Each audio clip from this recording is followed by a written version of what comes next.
RAV4 yang terbaru dari generasi kelima dah masuk di pasaran Malaysia dengan dua pilihan varian. Jadi anda wajib tahu kelebihan-kelebihan yang ada pada Toyota RAV4 kali ini. Jadi kelebihan yang pertama adalah reka bentuk bahagian luaran yang nampak futuristik. Sekali tengok reka bentuk RAV4 ni memang nampak mantap, nampak gagah, orang kata bersegi-segi. Adanya elemen-elemen yang macam tajam lah, lekuk-lekuk yang bahagian tajam sesuai dengan karakter SUV tu kan. Dan kalau bandingkan dengan pesaing RAV4 macam apa yang CR-V ataupun CX-5, reka bentuk yang lebih lembut sedikit ataupun nampak lebih clean lah. Tapi tidak, pada RAV4 ni banyak lekuk-lekuk yang tajam. Jadi kalau tengok bahagian depan, dia menggunakan lampu utama tu LED dengan adanya DRL, Daytime Running Light, dan juga bahagian belakang pun menggunakan kombinasi lampu LED lah, lampu brake dia.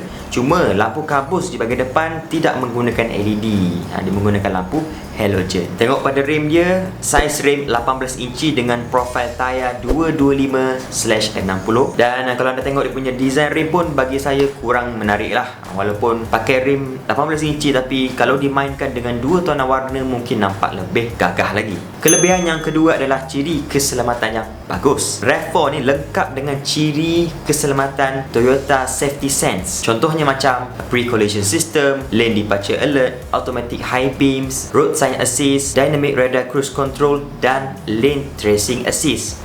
Sistem yang terakhir saya sebutkan tadi itu merupakan kelebihan lah pada RAV4 ni berbanding dengan pesaing dia.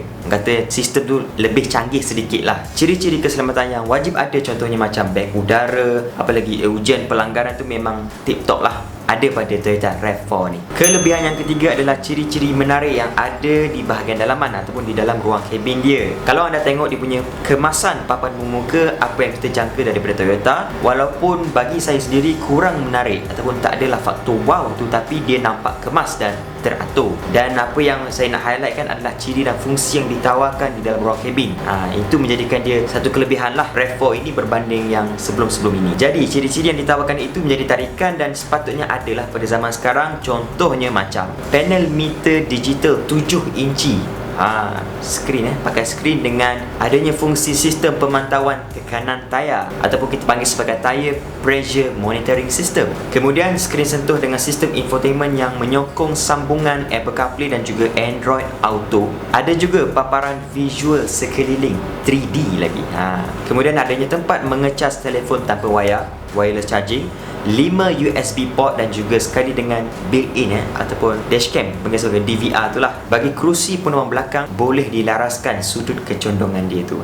Ini memang keselesaan bagi penumpang bahagian belakang. Kelebihan yang keempat adalah dua tawaran enjin bagi pasaran Malaysia, iaitu bagi varian yang bawah datang dengan enjin Dynamic Force. Dipanggil Dynamic Force yang dengan cc 2.0 liter 4 silinder dengan transmisi CVT dan boleh menghasilkan output maksimum 173 horsepower dan juga 207 Nm torque. Untuk varian yang atas, sisi enjin yang lebih besar digunakan, iaitu 2.5 liter 4 silinder, tapi transmisi dia auto 8 kelajuan. Kalau yang 2.0 CVT, yang varian atas dia pakai 8 speed gearbox, menghasilkan 207 horsepower dan juga 243 Nm torque. Dan kedua-dua versi enjin ini adalah versi NA, dia bukan turbo dan dia juga adalah pacuan roda bahagian depan 2-wheel drive sahaja, tak ada variasi untuk all-wheel drive. Kelebihan yang kelima menjadikan RAV4 ni lebih istimewa berbanding dengan pesaing-pesaing dia dan mampu untuk pikat hati bakal pembeli yang pentingkan kelebihan ni, iaitu ruang boot yang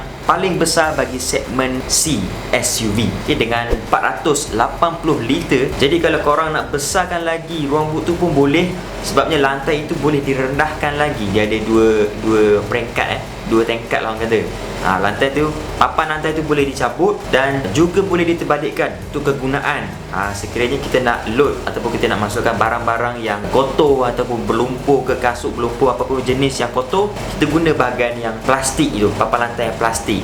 Ini baru betul-betul praktikal pada sebuah SUV. Cuma itu semua kelebihan saya dah nyatakan. Ada juga bab kekurangan dia. Tak ke semua kereta, kalau kereta-kereta baru ni keluar, ada kelebihan je, tak ada kekurangan. Termasuklah pada RAV4 ni juga ada kekurangan, dan jadi perbualan orang adalah dia punya soal harga dia, yang mana harga bermula 196,000 bagi varian yang bawah dan juga 200 15,000 bagi varian atas dia, versi 2.5 liter. Ramailah yang persoalkan harga dia yang dikatakan agak mahal berbanding dengan pesaing-pesaing dia, contohnya macam CR-V ataupun Mazda CX-5.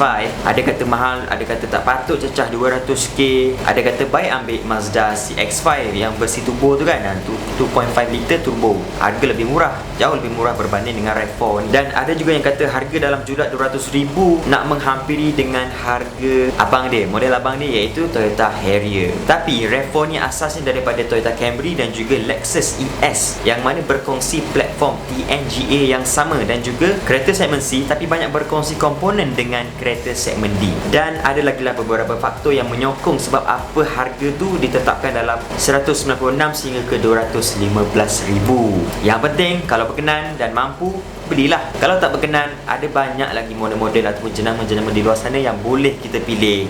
Jangan condemn saya saja je, okey? Itu saja. Saya Taqib Mohaimin. Bagai boh.